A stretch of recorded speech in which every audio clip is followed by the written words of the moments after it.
అలానే విశేషరావు కర్మ ఎవరిని వదిలిపెట్టదు అని అంటారు. ఇప్పుడు బీఆర్ఎస్ పార్టీని కూడా జర్నలిస్టులకు స్థలాలు ఇవ్వకుండా అడ్డుకున్నటువంటి వ్యవహారం ఆ పార్టీకి చుట్టుకుంది. ఎలా అంటారా, సుప్రీంకోర్టు ఏం చెప్పిందంటే జర్నలిస్టులకు కేటాయించినటువంటి స్థలాల విషయంలో జనసాంద్రత ఎక్కువగా ఉన్నటువంటి గ్రేటర్ హైదరాబాద్ లాంటి చోట నామినల్ రేటుకి భూములు మీరు ఇవ్వద్దు, ఇచ్చినటువంటి భూములను తిరిగి తీసుకోండి అని చెప్పి సుప్రీంకోర్టు ఫుల్ బెంచ్ ఇచ్చినటువంటి తీర్పు. దీంతో బీఆర్ఎస్ పార్టీలో ఉండే లీడర్లు చాలామంది సంబరాలు జరుపుకున్నారు. కారణం ఏంటంటే ఇప్పుడు 2007లో ఒక్కొక్క జర్నలిస్టు 2 లక్షల రూపాయల చొప్పున కడితే జవహర్లాల్ నెహ్రూ హౌసింగ్ సొసైటీ కింద అప్పుడు దాదాపుగా 30 కోట్లు అయింది. దానికి ల్యాండ్ కేటాయించారు.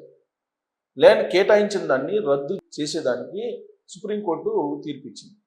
వాస్తవంగా కేటాయించినటువంటి భూమిని ఎప్పుడో బీఆర్ఎస్ పార్టీ అధికారంలో ఉన్నప్పుడే జర్నలిస్టుకి ఇచ్చేయాలి ఇళ్ల స్థలాలకి, కానీ ఇవ్వకుండా తొక్కిపెట్టి దాని మీద నానా రకాలుగా కుట్ర పడినారనేది ఆ పార్టీ మీద ఉన్నటువంటి ఆరోపణ, ఆ పార్టీలో ఉన్నటువంటి అగ్ర నాయకత్వం మీద ఉన్నటువంటి ఒక విమర్శ. ఇప్పుడు ఆ సుప్రీంకోర్టు ఇచ్చినటువంటి తీర్పు బీఆర్ఎస్ పార్టీకే చుట్టుకుంది. ఏంటి ఎలా అంటే బీఆర్ఎస్ పార్టీ ఎక్సలెన్స్ అండ్ మానవ వనరుల అభివృద్ధి కింద 11 ఎకరాలను కోకాపేటలో తీసుకుంది.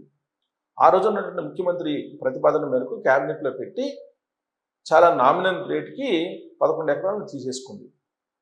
దీని మీద forum for good governance Venkataramareddy garu petition 2023లోనే దాఖలు చేశారు. మరొక పిటిషన్ కూడా వచ్చింది. వీటి మీద హైకోర్టు విచారించింది. హైకోర్టు విచారించినటువంటి క్రమంలో ప్రభుత్వానికి నోటీసులు జారీ చేసింది. అసలు ఏం జరిగింది ఈ భూముల విషయంలో తెలపమని చెప్పి రేవంత్ రెడ్డి గారి ప్రభుత్వానికి తాకీదులు ఇచ్చింది. దానికి రిప్లై ఏమిచ్చిందంటే రాష్ట్ర ప్రభుత్వం వాస్తవంగా సేల్ డీడ్లో కానీ లేదా రిజిస్ట్రేషన్లో కానీ అవకతవకలు జరిగాయి, చట్టానికి విరుద్ధంగా ఆ రోజున 11 ఎకరాల భూమిని కోకాపేటలో బీఆర్ఎస్ పార్టీ తీసుకుంది అని చెప్పి చెప్పింది కోర్టుకి.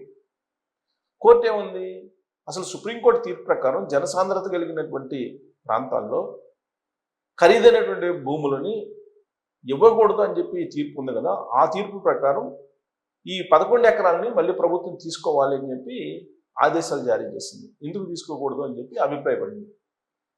ఇప్పుడు కోకాపేటలో ఉన్నటువంటి 11 ఎకరాలు 1100 కోట్ల రూపాయలు చేస్తుంది. ఈ 1100 కోట్ల రూపాయలు చేసేటువంటి భూముల్ని తిరిగి ప్రభుత్వం తీసుకోవడానికి ప్రయత్నం చేస్తూ ఉంది. ఎందుకు? అది మీ ప్రజా అవసరాల కోసం కాదు, కేవలం ఒక పార్టీ కోసం తీసుకున్నటువంటి భూమి. అందుకే ఇప్పుడు 1100 కోట్ల రూపాయలు విలువ చేసేటువంటి 11 ఎకరాల భూమిని రాష్ట్ర ప్రభుత్వం తీసుకోవడానికి సిద్ధమవుతుంది. ఆ మేరకు హైకోర్టు కూడా సంకేతాలు ఇచ్చేసింది. ఎందుకు ఇచ్చిందంటే సుప్రీంకోర్టు జర్నలిస్టుకి ఇచ్చినటువంటి స్థలాల మీద ఇచ్చినటువంటి తీర్పు ఏదైతే ఉందో ఆ తీర్పుకు అనుగుణంగా ఇప్పుడు 1100 కోట్ల విలువైన భూమిని బీఆర్ఎస్ పార్టీ కోల్పోతుంది అనమాట. ఇదే కర్మ అంటే. జర్నలిస్టులు కొన్ని వందల మంది, వాళ్ళలో ఇప్పుడు దాదాపు 200 మంది చనిపోయారు. 2007 నుంచి పోరాటం అయినా కానీ ఏమాత్రం కనికరం లేకుండా బీఆర్ఎస్ పార్టీకి సంబంధించిన వాళ్ళు కొంతమంది కోర్టుల చుట్టూ తిరిగి జర్నలిస్టుల పాపం మూట కట్టుకున్నారు.